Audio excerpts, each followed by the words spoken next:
Welcome back. Having fun with my Ruger Redhawk. Let's go over the truck and we'll talk about it a little bit. And stay tuned until the end of this video because I have an important announcement to make.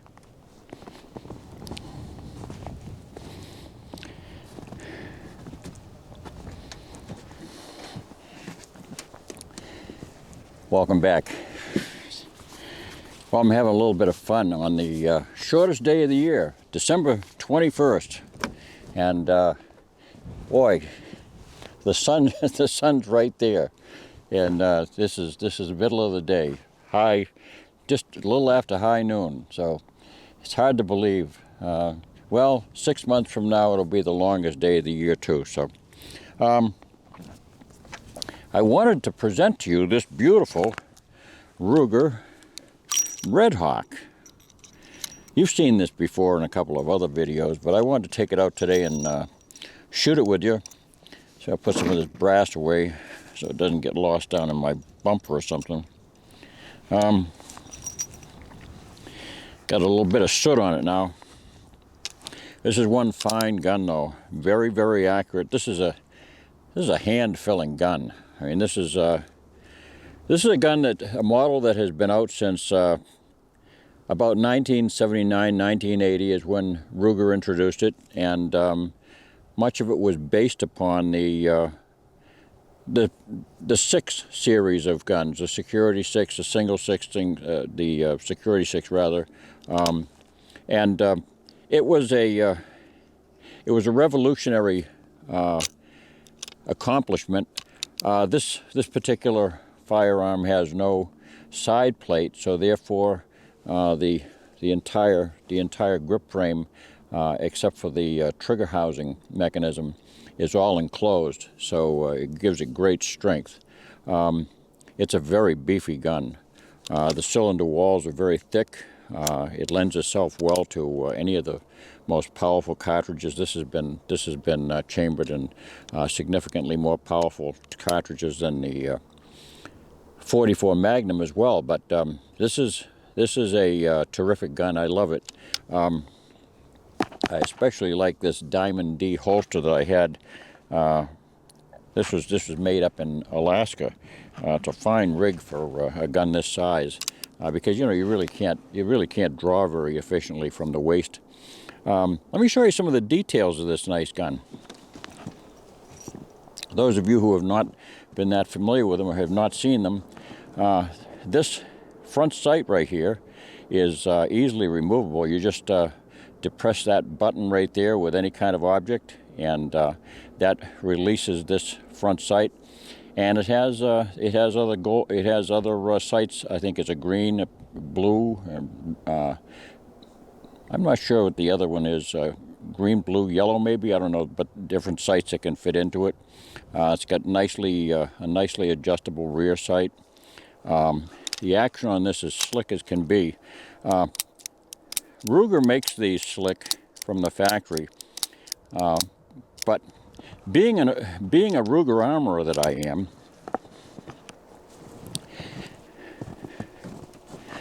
one of the perks of being an armorer is that you learn from the people who know what they're talking about how to slick up an action like this and what to do to enhance it. So that's what I've done to this gun here.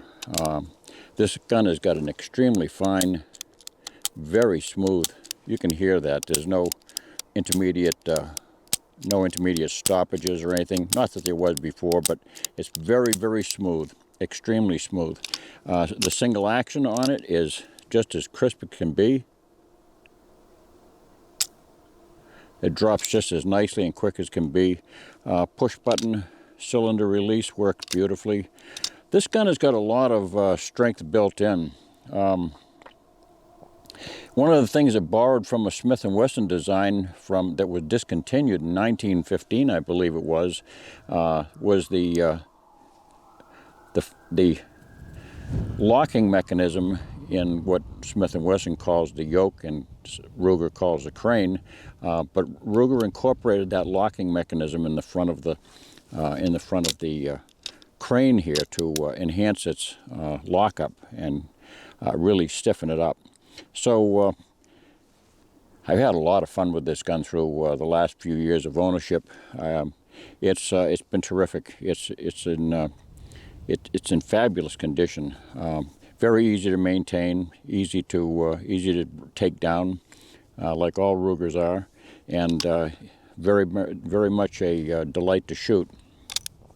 This is a heavy gun. I believe this is 3 pounds 8 ounces. But you know, with a cartridge this size, when you're shooting a long barrel like that, this is a 7.5-inch barrel. When you're shooting a long barrel like that, the benefit is that you get a long sight radius to take advantage of the extended range of cartridges like the 44 Magnum. And it also gives you that extra weight out front to help steady your hand when you're holding. And it's a gun that just points very naturally, and very beautiful gun to shoot. What I like about it most of all, you saw me shooting the 44 Magnum, but those are full house loads. But what I enjoy shooting probably more than anything else is my 44 special loads. So let's load some of those up. The 44 special is to the 44 Magnum what the 38 special is to the 357 Magnum. It's a let's see, these are 44 Magnum light loads, and I'll shoot some of those a little bit. I'll load up some of these 44 specials. These here are just 4.8 grains of bullseye powder. Matter of fact, it's a load that I haven't used before, because believe it or not, I never used bullseye powder in this particular gun until today. So let's give it a try and see how it works.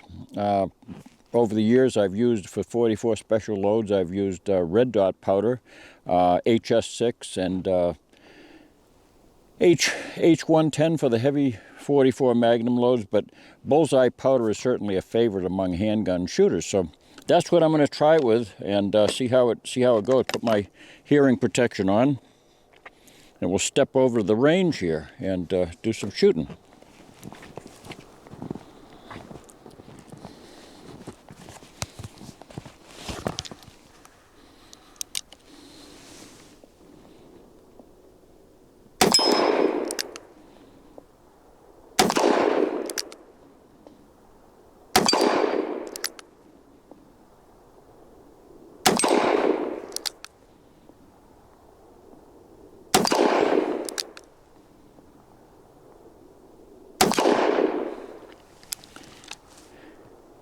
Well, I guess that bullseye powder is right on the button.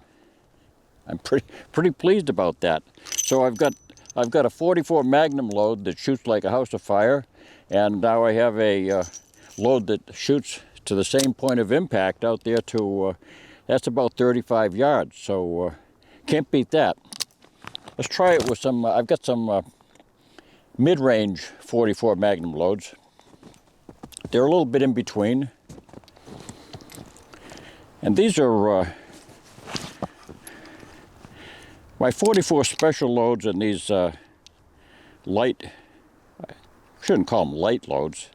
I think they run around 1,100 feet per second in the 44 Magnum, but that would be considered a little bit light.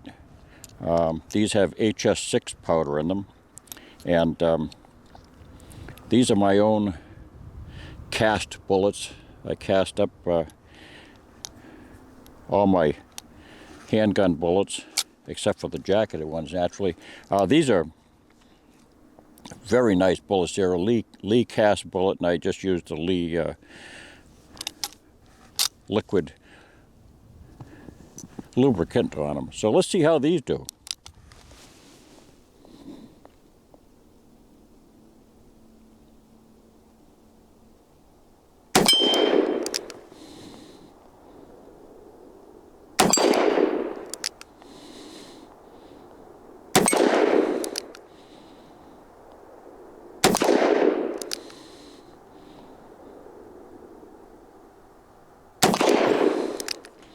I missed a little one. That's it. I don't know exactly where I'm missing on that little one, but give it another try and see if I'm shooting under it or over it. These are a very pleasant load to shoot. Very pleasant. As far as 44 Magnum loads go, you know, unless I have any particular need, I don't do a lot of shooting with the heavy stuff. There's no sense in shooting that kind of power when you have something that's more pleasant to shoot. But again, these, we'll see what this does.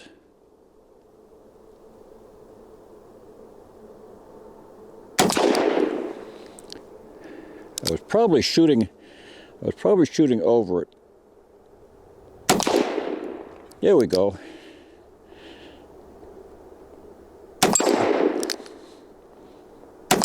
What a delightfully accurate gun this is. You only miss when it's when you miss. This gun doesn't miss.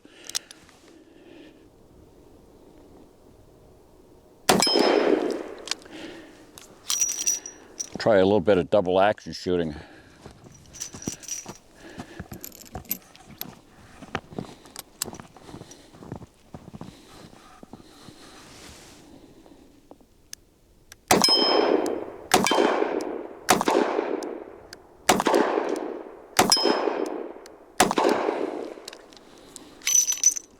Well, that's fun.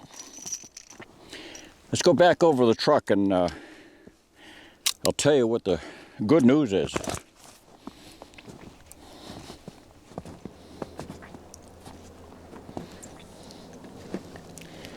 Well, it is a fabulous day. The sky is blue. A little bit of low clouds off in the west, but very nice. And from up here, I can see quite a long ways. I can see way off in the distance. I can see Lake Winnipesaukee and some of the mountains around it. So it's just so nice to be here. But this good news that I have, not necessarily good news for me, but as you know, I've been kind of pruning some of my things that I have. And I've determined that this is one of the items that I'll be letting go. So this is, I'll provide a link down below, not a link, but the address where you can obtain information on perhaps purchasing this Ruger Redhawk if you have any interest in it. Like I say, this is a you can call it a very nicely tuned gun, tuned by moi. By me, by my armorer from Ruger and Smith & Wesson. I've had factory training with Ruger at Newport, New Hampshire back in, I believe it was 1984. And that was a fantastic week. I mean, how can you get any better than being in a factory where guns are made for a whole week and just smelling those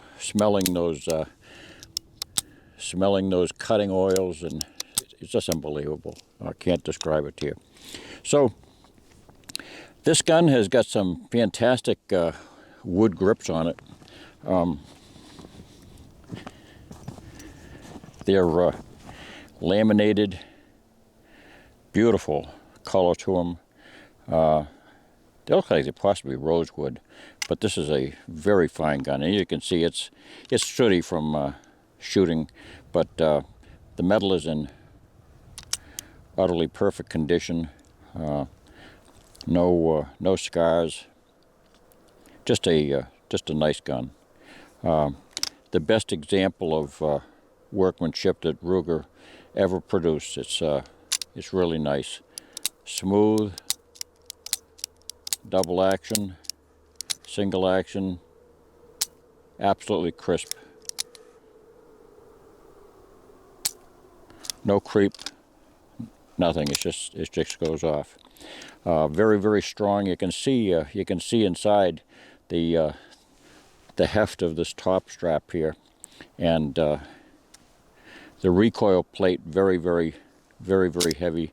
So again, this is a 3-pound, I believe it's 3-pound 8-ounce revolver, and it can be yours. So, and also too, that means that I'll have no need of this beautiful Diamond D holster made in Alaska. This holster here is nice. It's so nice for a gun of this size. And what's nice about it too is if you happen to be somebody who lives in Alaska and you're flying in a bush plane or something like that, you can wear it here without it getting into the way of the close quarters in an aircraft. You can also, if you're driving a vehicle, it's right there, and you don't have to try to figure out how to get it out of your holster, or it doesn't snag on things as you're getting in and out. And also, I'm going to take this off for a minute. I think you can still hear me, but I can swing this. I can swing this around, and you can carry it in cross-draw fashion as far over as you want. And I've also got this optional. That was a costly little extra. This is not a cheap holster, but it's got this cartridge carrier too, and I've got some of my Spear pellet capsules in there. Hope I didn't lose you for too long. It's a pretty good mic, Rode mic. So that's it. Let me get Benny out so maybe he can romp around a little bit and have some fun. I don't like to have him out and exposed to the unnecessary gunfire, because dogs, he's over 10 years old, and dogs are subject to getting hearing damaged, just like people. So here's Benny. Here's Benny. He's having fun. He's Benny. He's got to go out and inspect the woods. Having a great time. Here he comes.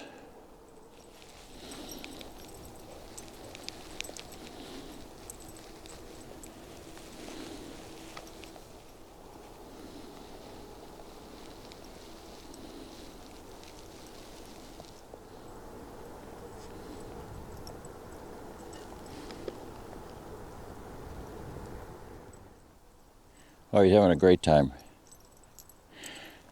You're probably wondering why he's wearing a coat. He's a sporting dog. Well, Brittany's are not heavily coated. Brittany's are they're a fair weather dog. They like he doesn't mind being out in cold weather for a while or hot weather, but Brittany's can get pretty they can get pretty cold in a hurry if it's below freezing out. They have a fairly fine coat, not at all like a Springer Spaniel that has a more dense coat, and he has a dense coat for a Brittany. But anyway, that's the story, and I'm sticking to it.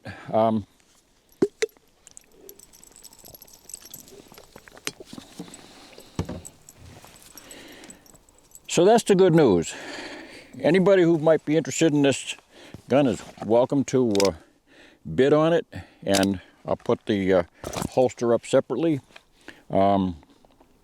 This holster is widely adjustable. I mean, this will fit anybody from the smallest frame individual to very, I mean, I got a lot of adjustment to go here. This I never trimmed this tab, but this will surround the girth of any individual that I have ever met. So, thanks for watching, and be sure to say your prayers for our nation.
Try a little left-handed shooting here, single action.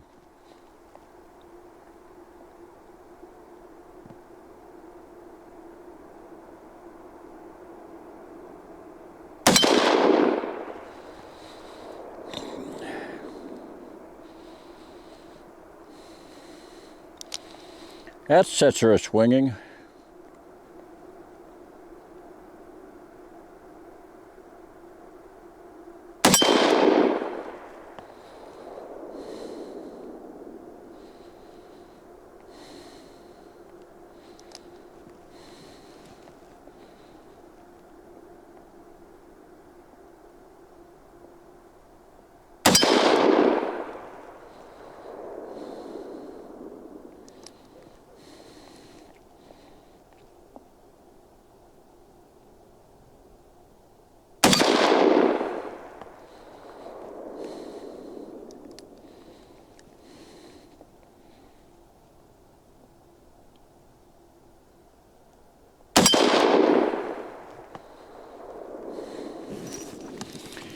Did I shoot them all? Yeah, I did. I had 5 shots.